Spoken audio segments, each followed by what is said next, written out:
ৰাতিপুৱা শুই উঠিয়ে এনেকুৱা এটা পৰিৱেশ দেখিলে মনটো সঁচাকৈ ভাল লাগে নহয়নে? কিন্তু এই পৰিৱেশটো দেখাৰ সৌভাগ্যখন আমাৰ গাঁৱলীয়া মানুহৰহে থাকে নহয়নে বাৰু?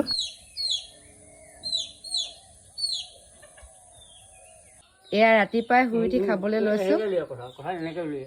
দিয়ক থৈ দিয়ক তাতে থৈ দিয়ক। আৰু লাগিব দিয়ক ভাল লাগে।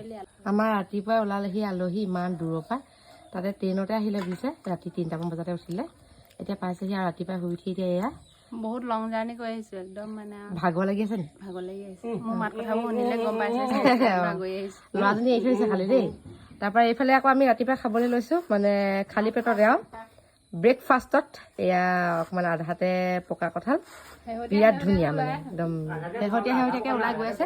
আৰু গুটিকেইটাও মানে ইমান ধুনীয়া নহয়, অকণি অকণি, এইকেইটা মানে বৰ ধুনীয়াকৈ সিজিব বুলি লাগিছে আৰু কঁঠালে কিন্তু মৰম বহুত কৰে। হা কঁঠালে মৰম কৰে ন মানে আঠাটো আমাৰ সোনদাই পুঠাকৰ লগত হেৰি আনে, পুঠাকৰ লগত শনিবৰীয়া বজাৰলৈ যায়, আইনা চাইগে মানে এতিয়া কেনেকৈ আৰু সেই মাকে সজাই পৰাই দিলে দেখিছেনে এজনী ষ্টাইলীজনী। কি হ'ল হয়? উঠিছে পুতেকৰ ওপৰত খং, কিন্তু খংটো আকৌ মোৰ ওপৰত জাৰিছে। দেখিলে এয়ে হৈছে মোৰ শাহু মা। এয়া আজি আমাৰ শনিবৰীয়া বজাৰৰ পৰা কৰি অনা বজাৰ দেই।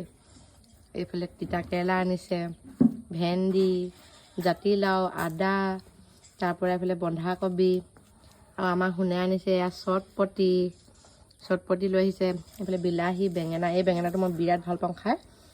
তাৰপৰা মেইন ভাগি হৈছে এয়া গাহৰি মাংস। এতিয়া মই ক'লা কচু দুডালমান বিচাৰি যাওঁ, গাহৰি মাংস সৈতে খাম। পুঠাকে এই বজাৰত চটপটি চানা কিনি দিলে, তাইখনো বোলে মিঠা আলু লাগিছিলে আৰু ৱাটাৰমেলন লাগিছিলে, তাৰপৰা আৰু কি পাইনএপল ঢেৰ লাগিছিলে। এতিয়া অঁ সেইখনত সেয়া আৰু কি অঁ মানে সেই শনিবাৰ বজাৰত মাইকী মানুহৰ দোকান দিয়ে যে, তাইকো এতিয়া দোকান দিব লাগে। মই বোলো আমাৰ ৰেহীৰে দোকান দিলে আপোনালোক আহিব দেই, ৰেহী দোকানৰ পৰা বস্তু কিনিবলৈ আহিব নাহে? অঁ আহিব হ'ব। এই গাহৰিৰ লগত দিবলৈ মায়ে ঘৰৰে কচু ছিঙি আনিবলৈ গৈছে, কাটি আনিবলৈ গৈছে আৰু ক'লা কচু। সেয়া এবাৰ এডাল দিলে হ'ব নি মাহডাল?